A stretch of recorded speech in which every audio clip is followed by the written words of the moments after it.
standing for a moment of silence in honor of the American patriots who have served and continue to serve our countrymen both here and abroad. Clerk will call the roll. Councilor Neil Anderson, Paul Anderson, Bucci, Christensen, Condon, DePietro, Furlong, Kinnan, Lucy, Nestor, Spatafora. Here. First order of business. Approval of the minutes of the meetings of April 7th and 14th. So moved, Mr. President. On Councilor Christensen's motion to approve the minutes, all in favor? Aye. All opposed? Minutes are approved. Next order of business. Dear members of the council, under the provisions of law, I hereby appoint Anthony Bartolo of 25 Toffitt Road, Lynnfield, Massachusetts, as a constable to serve process in the city of Malden, effective April 13th, 2009, said term to expire April 13th, 2012. Very truly yours, Richard C. Howard, Mayor. Confirmation is not required. On Councilor Neil Kinnan's motion to place on file, all those in favor? Aye. All those opposed? Item is placed on file. Next order of business. Dear members of the council, pursuant to the provisions of law, I hereby appoint Marisabel Benoit of 55 Clayton Street, Malden, Massachusetts, to her first term as a member of the Arts Council, said term to expire March 31st, 2011. Very truly yours, Richard C. Howard, Mayor. Confirmation is required. On Councilor Neil Kinnan's motion to refer to ordinance, all those in favor? Aye. All those opposed? Item is referred to ordinance.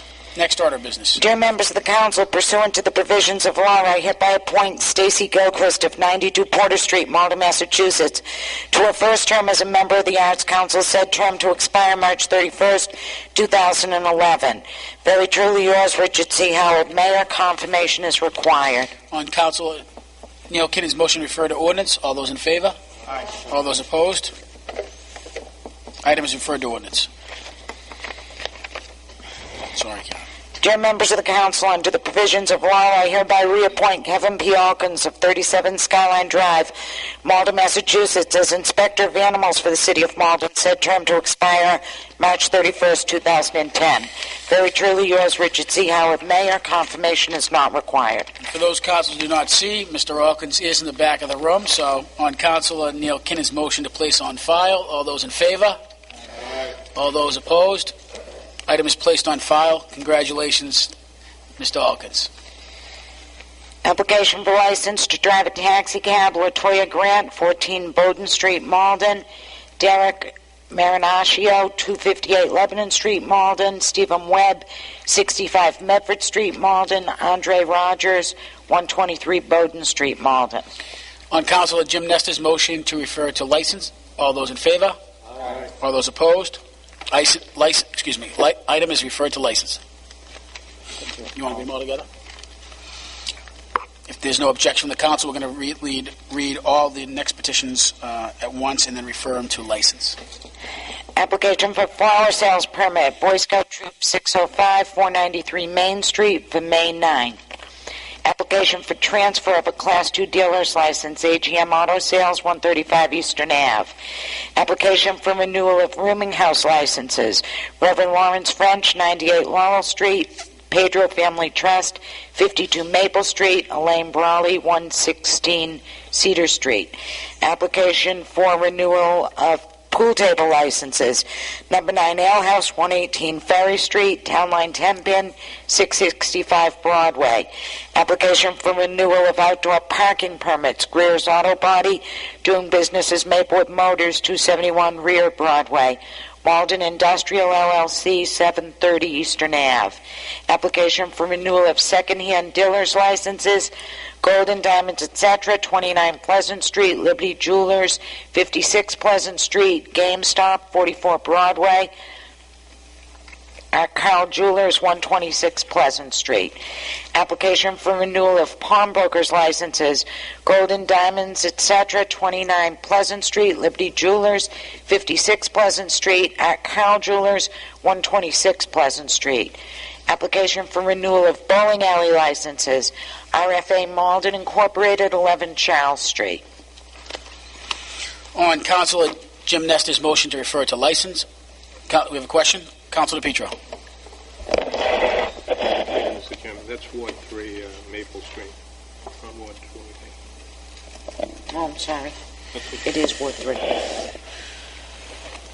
On the docket, it says Ward 3. Okay.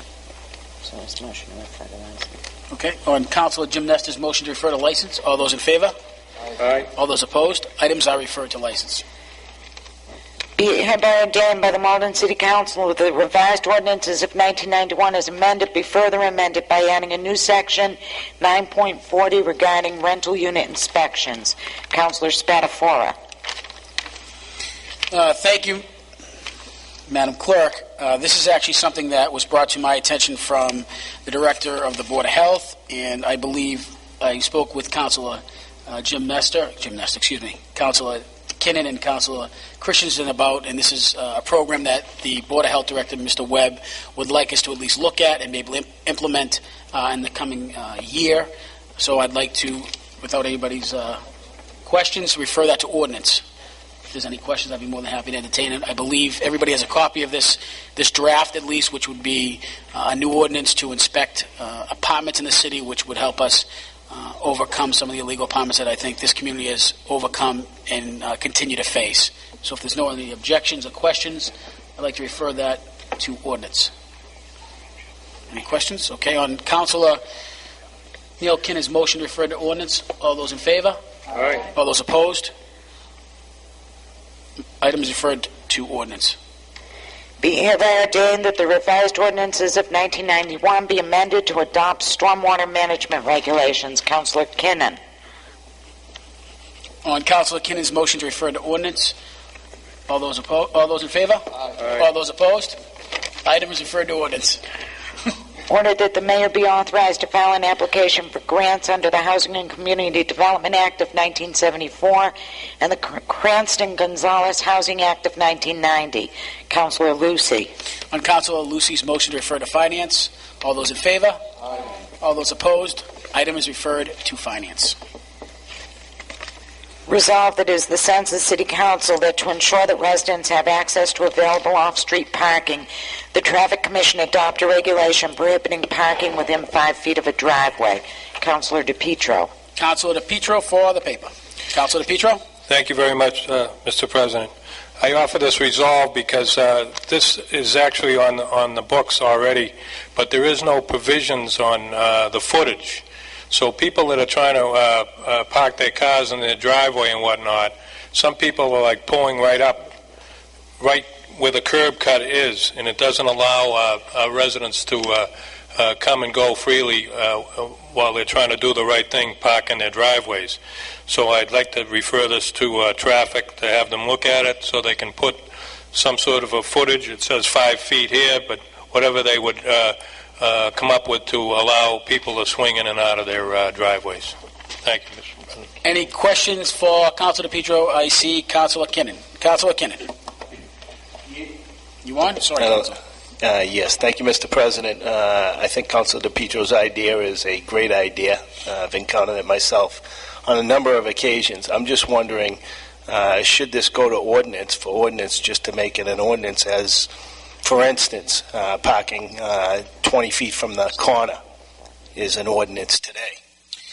It may be short of getting done if we put it into ordinance. That's all I'm saying. Councilor, the clerk has just whispered in my right ear that we cannot write ordinances on traffic issues. We have ceded that control or that power to the Traffic Commission. The one we did was Go ahead. a private one. Go ahead, Madam Clerk. We actually passed an ordinance that related to private ways, which is the only place that we have authority to regulate traffic. Other than that, on public ways, that's been given to the Traffic Commission. Okay, I apologize for that. We could do it on private ways, Council. Could we take them back? Any other questions for Councilor DePietro? It's great paper, thank you. On Councilor Paul DePietro's motion to pass, all those in favor? Aye. All those opposed? Item passes. Next order of paper. Councilor, you have something to say, Councilor Christensen? Okay. Next order of business, we're moving down to communications. We have 2 communications from the mayor's office. So, Madam Clerk, if you don't mind reading them. The first is on Council Paper number 116. I'm sorry. The first is... Got this screwed up. Give me a minute.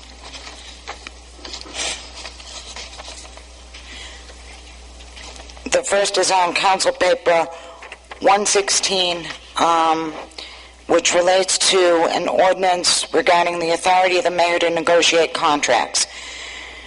Please be advised that I am returning the above referenced council paper unsigned because the same violates provisions of Massachusetts general laws. Thank you. So, briefly, the mayor has vetoed Councilor Christensen's ordinance, which would be in respect to the negotiation aspect that Councilor Christensen wanted brought before the council. So we now have the choice to either sustain that or override that. So seeing it's Councilor Christensen's paper, Councilor Christensen, do you have any intent or any questions? Councilor Christensen for the paper. Yeah, I'd first like to begin, Mr. President, by making a motion to override. Again, I felt like the ordinance committee, as well as the body, put a lot of time into this paper. Never once during our discussions was it stated that it was a violation of Chapter 150E. If it was, certainly the committee wouldn't have voted it, and the council wouldn't have voted it unanimously. We painstakingly took measures to make sure that it didn't encroach on the administration's ability to negotiate contracts, but rather it just gives us an opportunity to understand when negotiations are going to commence, the costs that are going to be involved in negotiations, and where the funds are going to come from when the contracts are negotiated. That would be our only role, and again, it's to respond to the issues that we encountered during the past several months with us being delivered contracts that we really, at that point, had no idea where the funds were coming from, what some of the provisions were that were negotiated, and what its overall impact was to the city budget. So this is just an attempt to ensure that the council is involved. All of us have the opportunity to be involved before these contracts are negotiated and their impact to our city budget is felt. Thank you, Mr. President. Thank you, Councilor. Before I entertain any questions for the Councilor or in general, I want to make a point of information. It was not a unanimous vote. It was actually 10-1, with 9-1, rather. Councilor Furlong did vote against it initially, and then for us to override this, we would need a two-third vote, majority vote of the present voting members. So we need two-thirds of the present majority right now, not the full council. We need two-thirds of the sitting council. Councilor Condon? Yeah. Thank you, Council President. Has anyone talked to our city solicitor, Kate Fallon, on this? It's obvious that they're claiming that we're in violation of Massachusetts general laws. How many days do we have to act on this override? I'd ask the clerk. And if it would be possible to get an opinion from our city solicitor before we vote yes or no. I don't think anybody wants to violate the law. We can make a motion to table as well, Councilor. Well, the motion to override is on the floor. We'd have to. We have to immediately, we have to consider it right away. That motion was consideration. I think you can delay action on the motion if that's what you want to do. I move to table. I move to table for purposes of seeking an opinion from our city solicitor, if the council doesn't mind. Point of information, if I could, by doing that, we still have the opportunity at some point in the future to address the veto?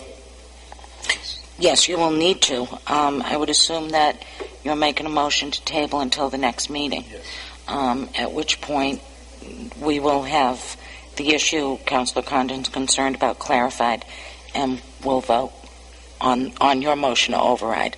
Yeah, I would certainly withdraw the motion to override to determine once and for all whether it's a violation, but I would inform the council here that I do find it disappointing that we have the paper returned unsigned at the actual deadline of when the administration had to act. A simple inquiry down to the sponsor or anybody on the council, I think, would have allowed us to address it rather than now having to delay it for another meeting or two to determine whether or not it is a violation of Chapter 150.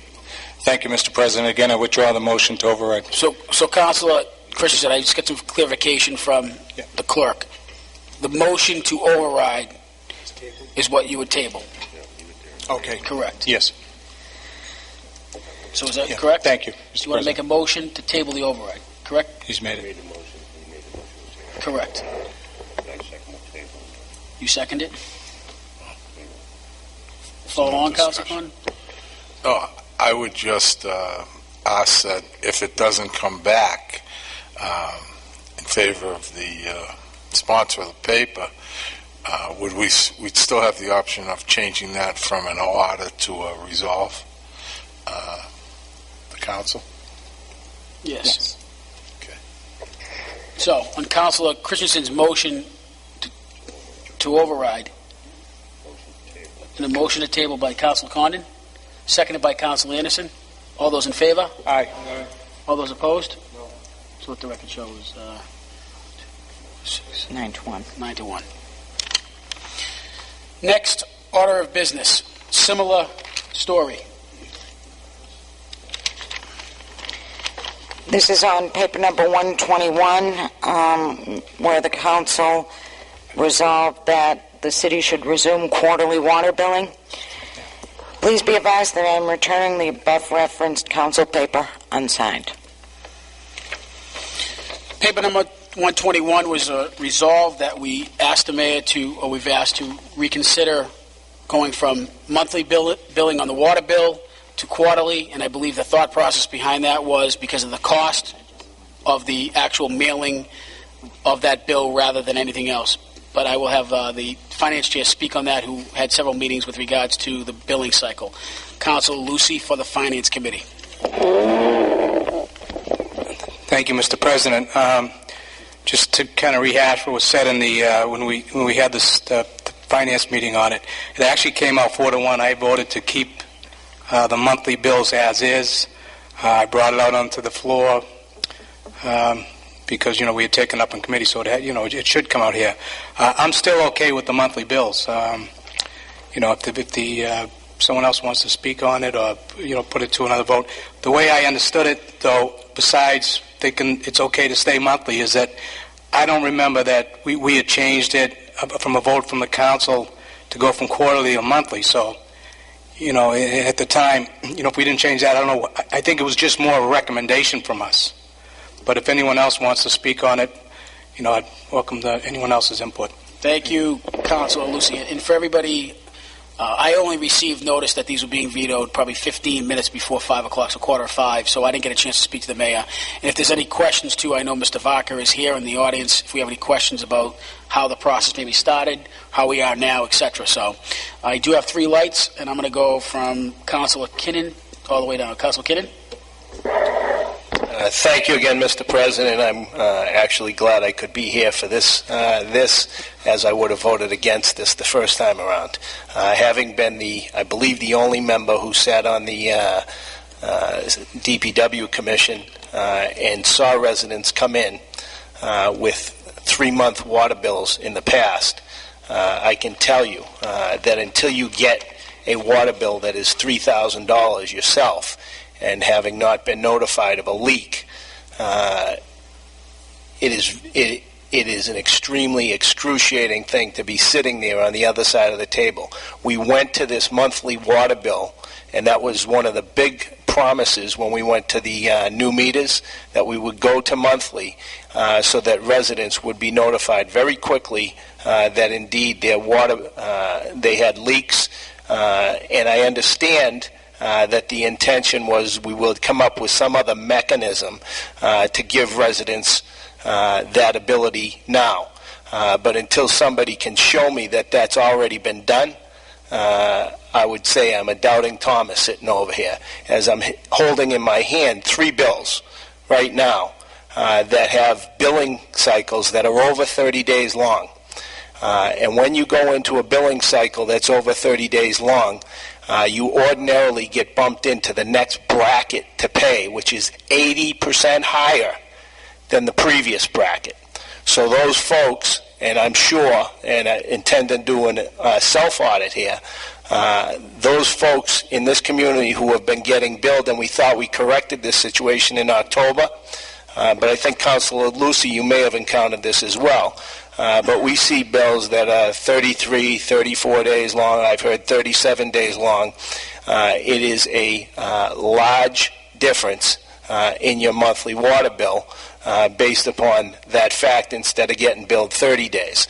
So when somebody tells me they can actually notify people they're having water leakages prior to their 3 months going up, I would ask, has anybody been notified yet of a water leak today prior to the bills going out, or proactively by the DPW or anybody else? I don't think so. I'm not sure that it can be actually done in an effective manner today, and I think it is unwise for us to sit here and go back to the quarterly, when indeed when we went to the monthly, we had a huge snafu that cost the ratepayers, which we corrected, over $50,000. We did correct, but now we have another problem that needs to be researched, and I suspect it's going to be fairly large as well. So I don't think, if the mayor has vetoed this, we should rush to override his veto. Thank you. Mic off. Thank you, Councilor. Councilor Paul Anderson. Thank you, Mr. President. I have one question is, when the mayor returns the paper back unsigned, is that considered a veto? No, he... or is that means he's letting it go forward without his signature? No, the letter actually says that he is vetoing the paper. I am returning above register unsigned using, and that's the, it's unsigned. He's vetoing it, though. Okay. Now, to answer some of the points here, and I do see the city treasurer here, some of those questions that you raised, Councilor, were asked in committee, and in fact the treasurer is here. Would you like to have the treasurer come I would like to have the treasurer come forward. Treasurer or the controller? Which one? I believe the treasurer is the one that handled the water issue. I'm sorry, I see them. Mr. Vaca? Let me turn your mic on, Mr. Vaca. There you go, sir. Good evening.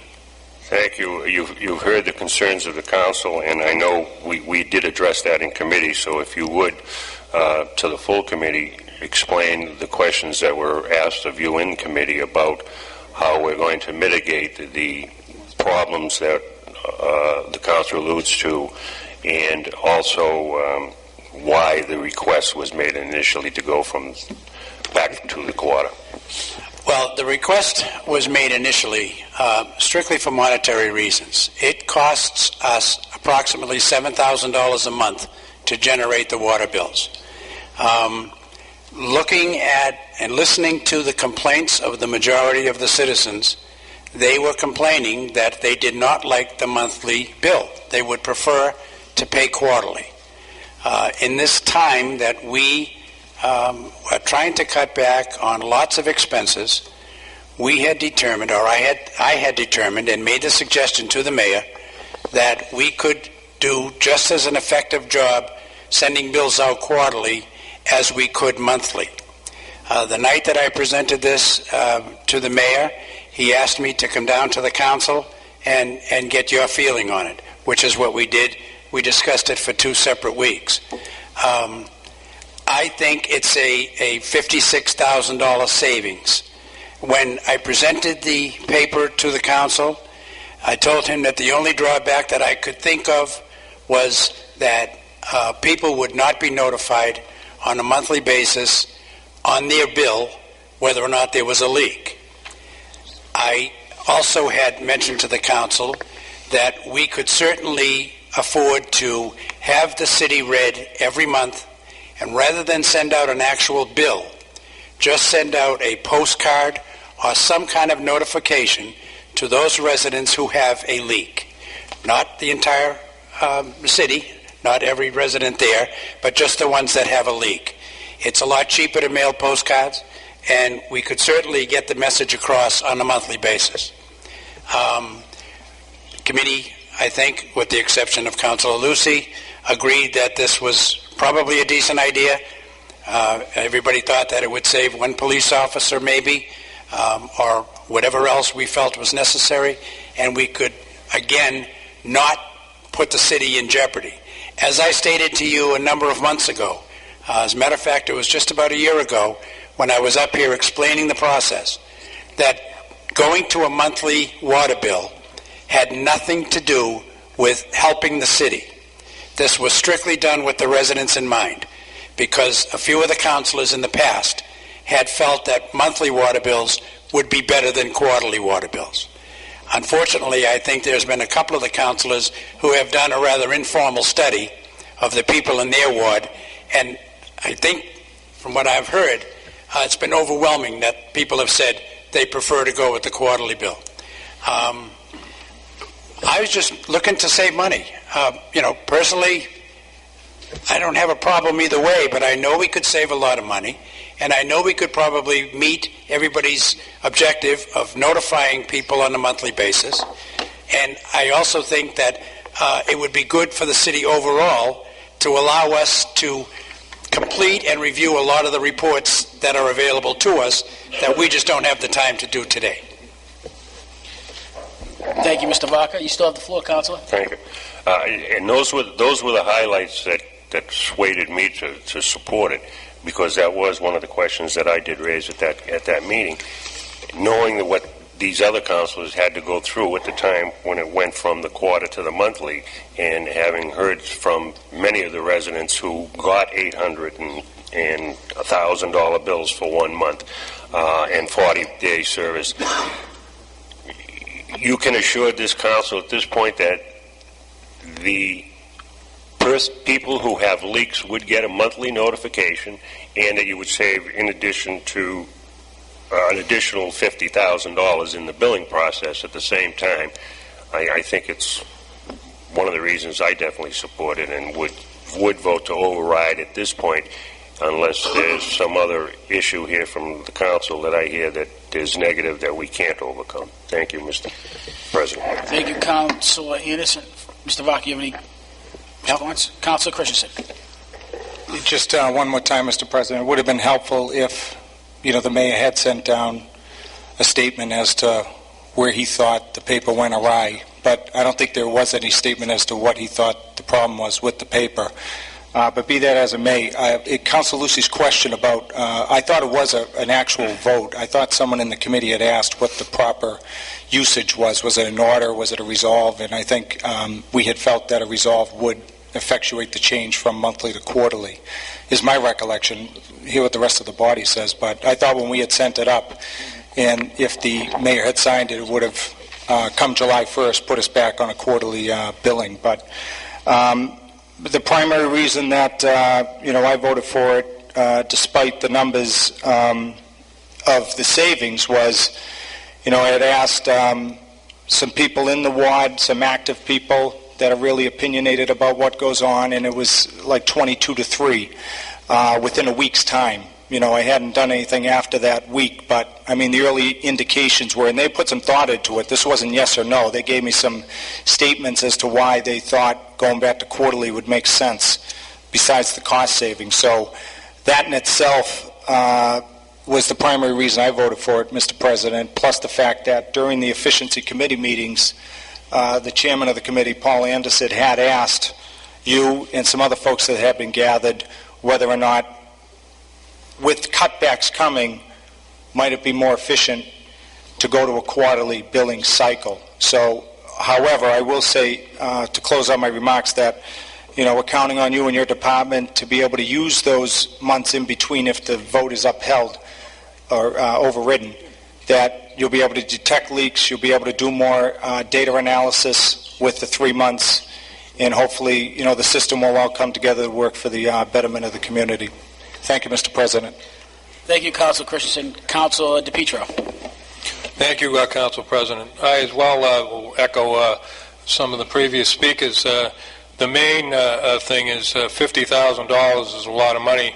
You save a position with that in the light of what's happening. And as long as we have the assurances that we can protect the residents with a notification, that's the reason why I voted for it. So I think we should move the override. Thank you, Councilor. Is that a motion? Yeah, go ahead. Okay, do you want to entertain discussion on the motion? Council Bucci has. Council Bucci? I do want to also reiterate or remind us that, I know some of this just doesn't feel, it's not that we're doing anything in a willy-nilly kind of manner. I think last year when we changed it from one to another, I think we discussed this in committee, that we didn't have any crystal ball to know that obviously the financial status of things would change so dramatically. But, always giving credit where it's due. I think Councilor Kinnan does raise some important points, and certainly he has in his hand some documentation that, again, I'm not going to change my vote. Mr. Vaca, I heard what you had to say. You did affirm to us in committee that residents would be communicated to in a timely manner. But I do want to raise, I do have some concerns about these documents that Councilor Kinnan has in terms of the length of days of those bills. Maybe you could speak to that as well as part of our discussion tonight, because I was with the assumption, or based on this particular monthly change, that would not occur. So can you elaborate a little bit on that for us tonight? Sure. Our goal right now is to read the city every 30 days, and it's also our goal to read the city on the 15th of every month. That's what we shoot for. Sometimes that's not possible. Sometimes the 15th of the month happens on a Friday when there are limited staff available to us. Sometimes it occurs on a Saturday or a Sunday. Sometimes Monday is a holiday. So in many cases, it'll get stretched out to 33 days, 34 days. And then the next month, it'll be 26 days or 27 days. I can't help the calendar. So whatever day the 15th falls on, we adjust our schedule accordingly. If we can't go on the 15th, then we'll adjust to whatever day is most convenient, but usually within 3 to 4 days of the 15th of every month. And back to some of the information that Councilor Kinnan has raised tonight, if somebody unfortunately is in a 34 or 35-day cycle of read and it has bounced them up, what is the next step for that particular unit? Do they need to go to commission to get this abatement? Or do we notify them of the fact that it's not their fault we didn't have staff on that day to go read the meter in a timely manner? Well, there's never been a provision made for something like that, just as though there's not been a provision made for somebody that gets a 25-day bill that may put them in the lower bracket, too. Mm-hmm. It's just, the luck of the calendar. In the old system, when we were billing quarterly, sometimes we would read 90 days. Sometimes we would read 99, 104 days.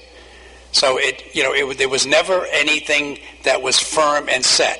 And unfortunately, we just can't do it, given the equipment that we have and the staff that's available. Have we ever looked at an individual's account that, for instance, could be a 34, 35-day cycle, and back to your point that it could be a 26-day cycle the following month? Is there at the end of the day, is it a wash for them? In your interpretation, are they paying what they would have paid had they not been bounced into another bracket? It all depends. I mean, in many cases, they might go to a lower bracket. In many cases, they wouldn't. It all depends where their number falls. If their number falls in the 200 to 800 range, that's the rate that they're going to pay. If it happens to go a little bit over the 800 range, that pops them up to the next step. If they go below the 200, it's going to move them down to the previous step. There's really no way to judge, because some people's usage fluctuates based on the season, fluctuates based on the rain that's outside, especially in the warmer weather. People, if on a day like this, people aren't going to water their lawns or wash their cars or water their gardens. So they're going to conserve a little bit more on a day like today. If you have a dry spell where you have 4 or 5 days in a row of scorching heat, people want to water their lawns, do whatever they need to do. So they're going to use a little more water. There's just no set plan to cover everybody's usage. It fluctuates based on seasons. It fluctuates based on people, on usage. Kids go away to school, water consumption goes down. I mean, there are just so many variables that it's almost impossible for us to do that for 12,000 accounts every month to determine what their usage should or shouldn't be. But if a resident does receive a 35-day bill, they can bring that to your attention in terms of addressing why they've received a 35-day bill that bumps them into a higher rate. We would work with that resident. If they go into a higher rate, they can certainly call us. I'm not sure that I certainly can't do anything about it. I can tell you that right now. I could not do anything about it. That would have to go. The only people that are allowed to issue abatements are the DPW commissioners. So if there are people that are going to go to that 34 or 35-day rate, then they'll have to go to the DPW commissioners. Do you have any idea how many people may be in that cycle now that has fallen into that cycle since we began this particular program? No. Since that first time, I'm trying to remember. I think there were maybe 2,000 residents that on that first month that fell into that category. But again, that was a 10-day difference. Don't forget. Right. That was pretty these are 3 to 4 day differences. There may be 3 or 4 days, and I respectfully know that, but again, I am trying to heed what Councilor Kinnan is saying in terms of the fact that if it does bounce them up into a higher rate, it is in fact paying a higher rate for. If I understood you, it may be because it's a staffing issue that we may have. And as we head into that model of less staff, there possibly could be.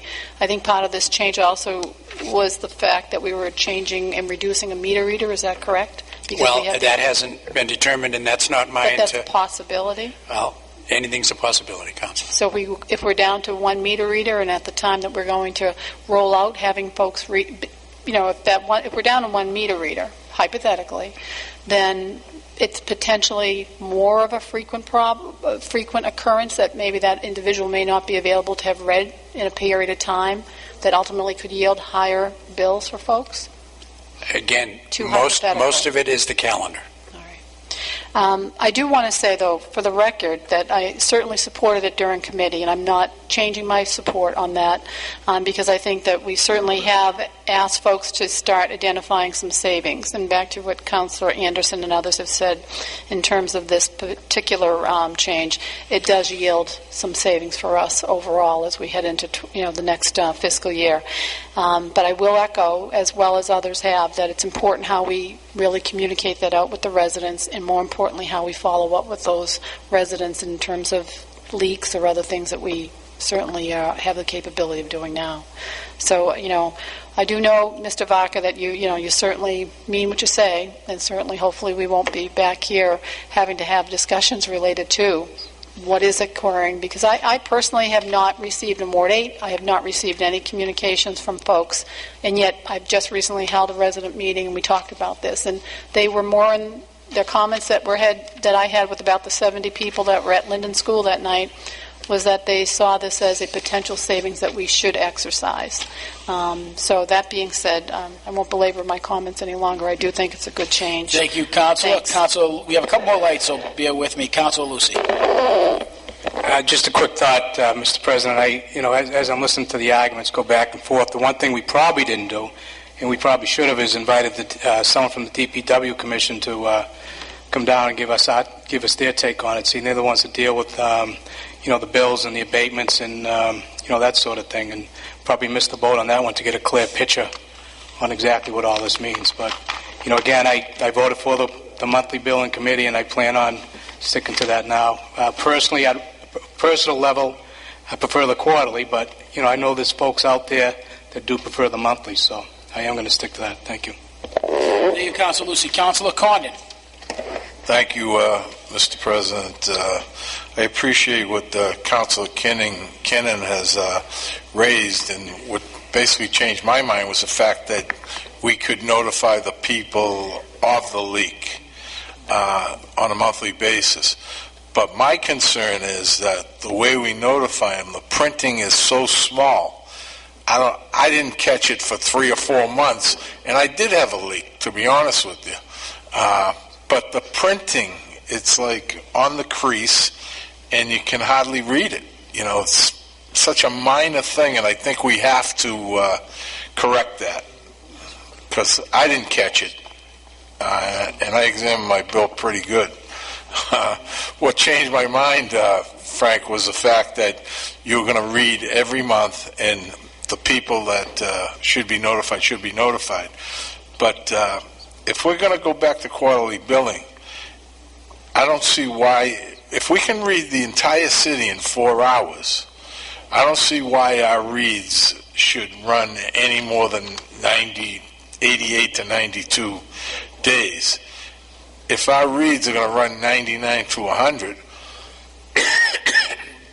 I don't think there's any question that the DPW commissioners, anyone that jumps over 8,000 cubic feet to say 9,000 because of those extra 9 days, should absolutely be given an abatement for those extra 9 days. It's not their fault that it took us 99 days on a quarterly bill. Same thing, it isn't their fault. We had a lot of 40-day reads when we first went to monthly bill, and it did jump people up, you know. And I know we did some abatements. You come up with the formula, but some people got probably were charged an extra 2,000 cubic feet for those extra 10 days. And if they were charged for 10,000 cubic feet instead of 8 on the normal 30-day cycle, they're paying more money than they should have. And I know that was the transformation. But this time, hopefully, we don't run across those problems. And like I said, what swayed me was the fact that everyone should be notified of that a leak has been detected on your property, so that they can act and not get hurt. Thank you. Councilor, also, just to remind you, those 90-day periods back before were before we had the new meters installed, when we had 2 meter readers, and they were reading the city on foot. So they were going around with their little handheld meter. So it wasn't necessarily a case. Some people absolutely were getting 90-day reads, but only because we couldn't read the city as efficiently as we can read it today. Today there should be no problem with getting everything out in a 90-day cycle. But again, here's the point again. If you shoot for the same period, if you shoot for the 15th of the month, even if we do go quarterly, if you shoot for the 15th of the month, and this year or this particular quarter, when it's time to read for that bill, you know that the 15th of the month is on a Monday, and that happens to be a holiday, then you're going to probably read it on Friday, maybe, to get it done. Or you may do it on Tuesday. So it's going to be adjusted, and then the following month, that could be, if you're going to do the 15th again, that's going to be a 93-day bill. So you can't always get it exactly 90 days. I got to tell you, if you got a Monday holiday and you read the city in 4 hours, they should be reading the city Tuesday morning. Should be a 1-day difference. Okay, then the problem might come in if you got a holiday on a Friday. All right, you won't be able to read it till the Monday. Well, no, then we would probably read it Thursday. Oh, you read it Thursday. Right, but then I don't think the next month, if you happen to have, what I'm saying is the next month, if you happen to have a Monday holiday, now you're going to read it Tuesday again. So you've got a reading that occurred this month on a Thursday, and next month it occurred on a Monday. So there's a 94-day bill. Because just by the way the calendars go, again, a month has 31 days. You've got built in an extra day. February, you're going to lose 2 or 3 days on your read. So it's not something that you can say, we will definitely read the city every 90 days. But I don't think it'll happen that often, so that's the way I feel about it. Maybe a difference of a couple days here and there, but yes, exactly a couple right. days doesn't make that big of a deal. It's when they might get 98, 99 absolutely day correct. reads that should be avoided, and plus the fact that the notification, you got to increase the size of that printing. That's my only point. Thank you. You all set, Councilor Cornyn? Councilor Kinnon? Councilor Kinnon. Yes, thank you, Mr. President. I feel like it's deja vu all over again here. last June or thereabouts, the city treasurer told us, it might have been July, that there was no problem with the bills, that there was no error, that everybody was all set. And then a few of us kept getting complaints and looked into it further due to our residents, and indeed, we challenged that. We found out that in the end, it was $53,000. And the treasurer came forward and said, yes, that indeed, he calculated it all out. That indeed was correct. That didn't happen until October, after a number of billing cycles had already gone through. And the first mistakes happened in the month of May, then continued in June and then July, and then in your bill that you got in August. And we were told repeatedly that wasn't the case, and then found out indeed it was. Then in October, when the treasurer came forward, we were told, oh, this will all be corrected. You won't have to worry about it anymore. And now we know, and I think we're going to find out it's thousands of dollars again, that we've overbilled our customer, the residents of this city. And the treasurer is sitting out there and telling us now, oh, I can't do anything about the fact if the weekend comes. Well, how about billing them a day earlier instead of pushing them? If we can read it in 4 hours and a holiday's coming up, is that so difficult to figure that out? That, oh, geez, we'll go 28 days instead of 34 for the benefit of the doubt of the person who's paying everybody's freight here. Instead, we keep hearing, well, you can't do that, you can't do this. And now we're going to trust the same department, or departments, which we haven't seen yet, for them to go and notify the customer, the citizens of this city. Again, I tell you, I'm a doubting Thomas sitting up here because the proof is in past practice. We haven't seen it. I don't think it's a wise thing until they can show us that they can actually show us this on a monthly basis or quarterly basis that we should do this, or what the frequency is. Thank you.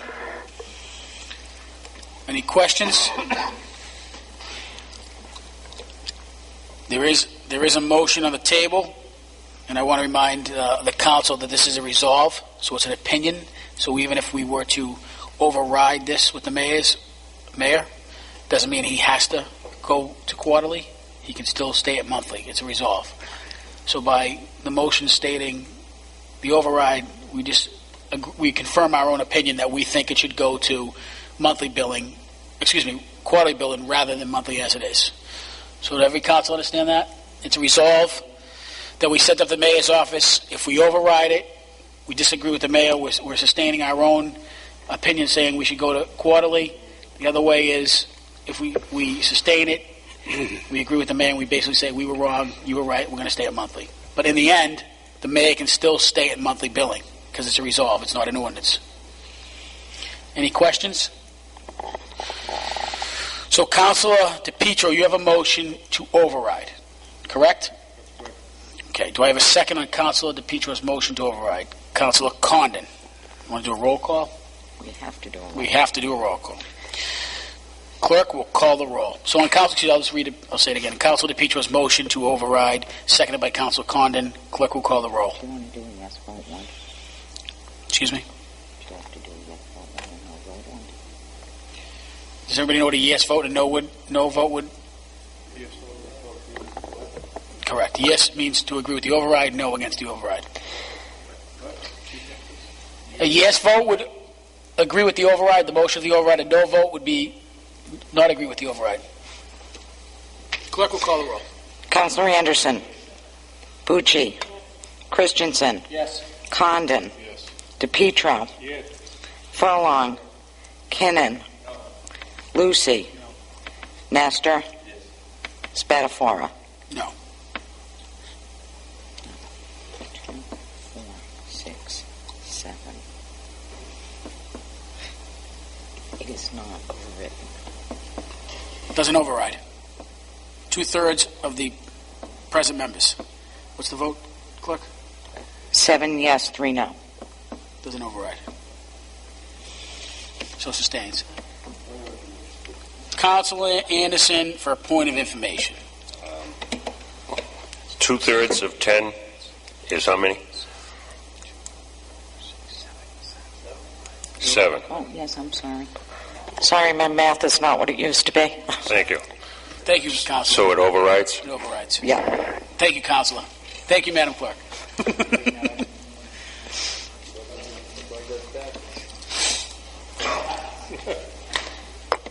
So the motion does override. Next order of business. Sorry. Don't worry about it. That's why I wasn't counting.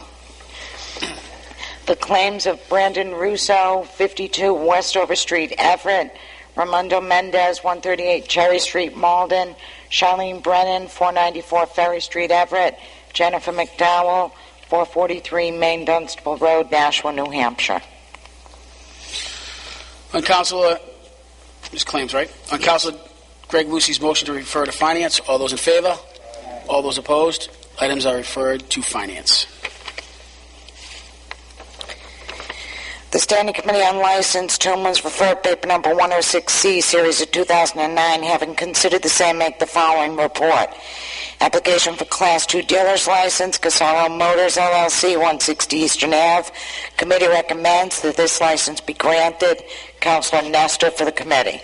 Councilor Jim Nestor's motion to receive the committee report, all those in favor? All those opposed? Councilor Jim Nestor.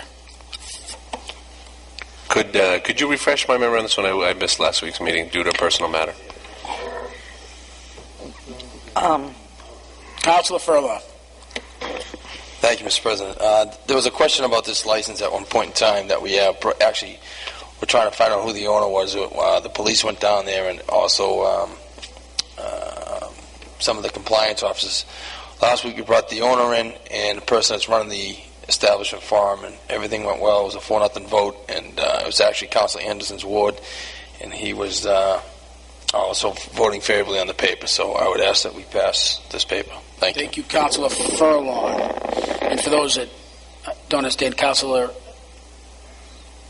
Nestor is actually, we weren't here last week, as well as you're the vice chair. So I just want everybody to know that. So on Councilor Furlong's motion to grant, all those in favor? Aye. All those opposed?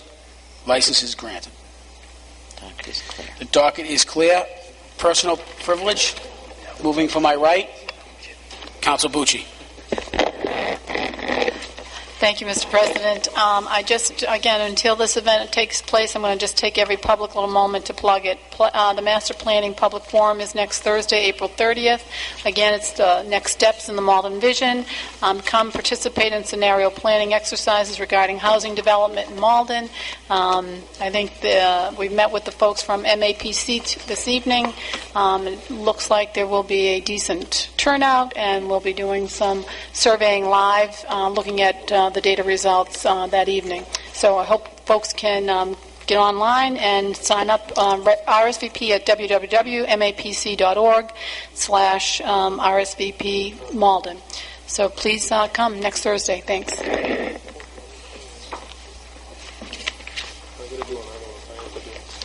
Councilor DePietro. Thank you, Council President. I would just like to take a moment to thank Joe Danker and the students from the charter school, the Malden High School, and the Key Club, and especially Michelle Corbett from the BB School and her students for the wonderful job they did pitching in and cleaning up around the Amridge field in Fellsmere Pond. It's nice to see that young people take pride in their environment, and they also celebrated Earth Day as well. So I'd like to publicly thank them. Thank you, Councilor. Councilor Condon.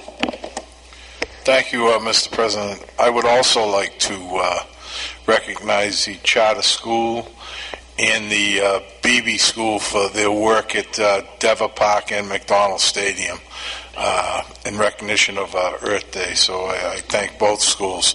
I'd also like to offer a moment of silence.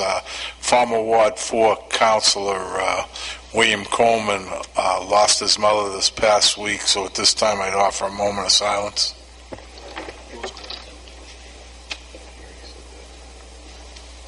Moment of silence, please, for Mr. Billy.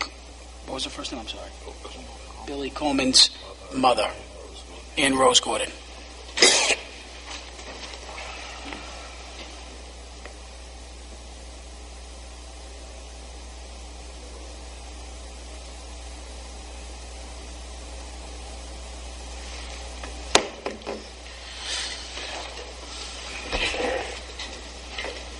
Councilor Christensen? Thank you, Mr. President. Just want to remind the residents tomorrow there'll be a Neighborhood Crime Watch meeting at 6:30 p.m. Wednesday, April 22nd at the Fairway School Library. It's mainly to address issues that have occurred along Pratt Street, Belmont Street, and Willis Ave in the past several weeks and months. Again, that meeting will begin at 6:30 p.m. Also, just want to remind the residents of Ward 1 we'll have our annual Ward 1 Mother's Day breakfast on Sunday, May 10th at Eagles Hall beginning at 10 a.m., located 45 Meridian Street. And then finally, I just want to let the councilors know we are working with the mayor's office to host the annual Memorial Day Parade. It will be held on Monday, May 25th at 10 a.m., rain or shine. The gathering will take place at Salem Ferry, Main Street, and we'll march the usual route through Ward 5 to the Forestdale Cemetery, and then we'll march back to where we began. So again, that's Monday, March 25th. Thank you. Thank you, Councilor. May 25th. May 25th, strike that. Councilor Jim Nestor. Thank you, Mr. Thank you, Mr. President. Just wanted to also thank the BB School for coming down and cleaning up. Quarterly did a great job. Also wanted to congratulate the Malden East Boston Mite hockey team. They are league champions with a thrilling 5-0 victory over our select team a couple weeks ago. So congratulations to all those kids. They did a great job all year, and they deserve to be the champions. They did a fantastic job. Thank you. Thank you, Councilor. If I may, from the chair, I want to congratulate Healthy Malden and the Malden Kiwanis who did their buy-in. They do it every 2 years, I believe. The bicycle helmets at the YWCA in Malden. It was a great turnout. There's a lot of organizations that it's grown from a smaller populated event to several hundred. A lot of the local area police department, the fire department, I believe the Middlesex County Sheriff's Department was there as well. Finger painting and food, it was a great time, so I want to thank them. They did a great job. And also want to remind everybody, the Malden Library is having their wine and chocolate now expo on May 1st at the library. Tickets are still available and available at the door, and it starts at 6 p.m. on May 1st. So that's the Malden Library Wine and Chocolate Expo at the Malden Library. That's it. Everybody have a great night. Council, Christensen's motion to adjourn. All those in favor? Aye. Opposed? Council is adjourned.